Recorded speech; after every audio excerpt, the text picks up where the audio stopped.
So the fastest growing sport in America, and I'm totally fascinated with this, is pickleball. Do you play? So I don't, and I haven't since probably grade school. So here's what happened. Growing up, yes, we played pickleball in elementary school. It was like a unit. We did badminton. I had a class called Team and Racket Sports, which was a lot of fun. And when you're an elective in high school, you kind of go for the easy route. That's a good class to take. It was fantastic, and pickleball was a unit that we had. But I always associated pickleball with, okay, you do it in grade school, and then maybe you don't touch the paddle again until you retire. Well, fast forward, and all of a sudden, there's pickleball leagues. There's going to be $2 million in prize money handed out throughout the course of the next year. Tom Brady's investing in teams.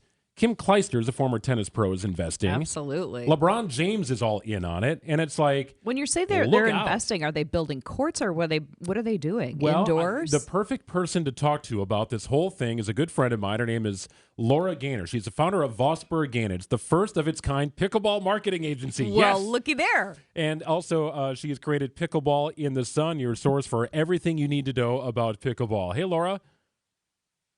Hello, Greg. Oh my gosh, I was so excited that you reached out and wanted to talk pickleball. Oh, well, and here's part of the reason why I wanted to bring it up. There are courts going up everywhere in Milwaukee. They're using, unused concrete space underneath bridges in downtown. Our new studios down at the Avenue, Laura, the old Grand Avenue Mall. There's beautiful, well-lit pickleball courts. They're indoor. They're outdoor. Tennis courts are being converted. Like, this thing is growing like wildfire, and I don't want the question why to sound too simple, but where did it come from? Yeah, so actually it was invented, as you said. I mean, people back in the day, they were playing in PE. It started out in Bainbridge Island in Washington in 1965. So, of course, fast forward many years later, we just had this exponential boom and people wanting to get out and play. It's an easy, fun, social, and I've been following all those courts that are up there in Milwaukee and really excited to see, especially those Grand Avenue courts there. It's so cool. I think it's for tennis players too. There's less court to cover, and it's a little easier, right? Because you don't have the racket control. Maybe isn't as difficult. Yeah, so it's easier. So it's 1/4 the size of a tennis court, a pickleball court is. And as you said, you can put a court anywhere. There's actually surface companies now that allow you to put a court surface, as you guys said, underneath the overpass there, you have a court. You can put it on concrete. You can put it in a conference center. You can put it, as you guys will see, that the Bucks are actually hosting a pickleball night on October 29th. So you'll have it right there on the gym floor at the Bucks Arena as well. This sport is growing at such an exponential rate.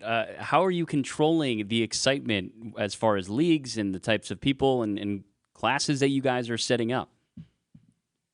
Yeah, so I've been fortunate. So as you said, I launched my marketing company back in 2019. I've always been in the Milwaukee advertising industry, and I took a step away from Milwaukee, launched my marketing agency, and my first client happened to be USA Pickleball. And so, of course, fast forward 3 years later, been kind of immersed into the sport, really understanding the different leagues. So as you said, Drew Brees, Tom Brady, LeBron James, Brene Brown, there's so many investors that are investing into Major League Pickleball, which is one of the entities. And USA Pickleball is the national governing body. So they create the rules.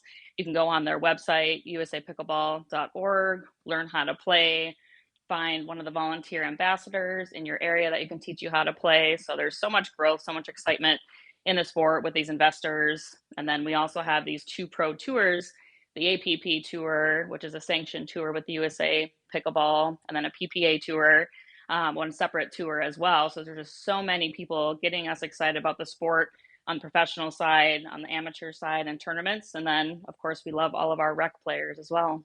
It's pretty amazing, Laura, how fast this has grown. It's grown from something that you might see on ESPN The Ocho after guys are throwing darts at pieces of fruit or something like that, now to the point where I can ask an honest question. Will this ever be an Olympic sport? We're working our way there, hopefully. So as the founder of Major League Pickleball, Steve Kuhn, they had an event here in Columbus this past weekend, actually. And he had said, I mean, everybody, right now we have 5 million players across the U.S. And he has this initiative, the 40 million by 2030 project where we're working our way up to get more and more players, more international players, of course, invested into the game. So that way we can have a better chance to get into the Olympics and to hopefully be, an exhibition game in the 2020 Olympics. And just more and more people, as Steve Kuhn said, to get out there, tell people about the sport and try and get us in the future Olympics. So it was skill-wise, I mean, there's kind of a ping pong aspect. You have Olympic ping pong, right? And what's dinking? I just think that's like the funniest word. What is that? So dinking is when so what we call the non-volley zone in pickleball is when you can't hit an overhead when you're in this kitchen zone right in front of the net. So dinking is when you get up to the net and kind of have a ball with me here. I'm sure you can hear it. Nice. So you start dinking in the net, and then until someone accidentally pops it up high, and then you slam it down right back at them. The joy of that moment. Right, so I can't dink or dunk right now. I don't even have a paddle. I need to get on the train here, Laura. It sounds like you might have an extra laying around the office. Oh, absolutely. I'll send you one for sure. Well, it's amazing how fast it has been growing here, not only just nationwide, but in the state of Wisconsin on the rec side of it. What's the goal with the leagues? Like where are teams popping up, and how is this going to be constructed? So the great part about pickleball, as I said, you can put courts anywhere. You have a lot of courts around the Milwaukee area that keep coming up, and one of the biggest challenges with being the fastest growing sport is there's not enough courts. So we're having all these entertainment venues, indoor pickleball courts. I saw one of your bars up there in Milwaukee also was smart. They put a couple pickleball courts right outside the bar, and people came. It's just a fun social, and the more courts that you get and put out, that more people will come. So right now there's, as you've seen, I'm sure, these entertainment venues that are popping up.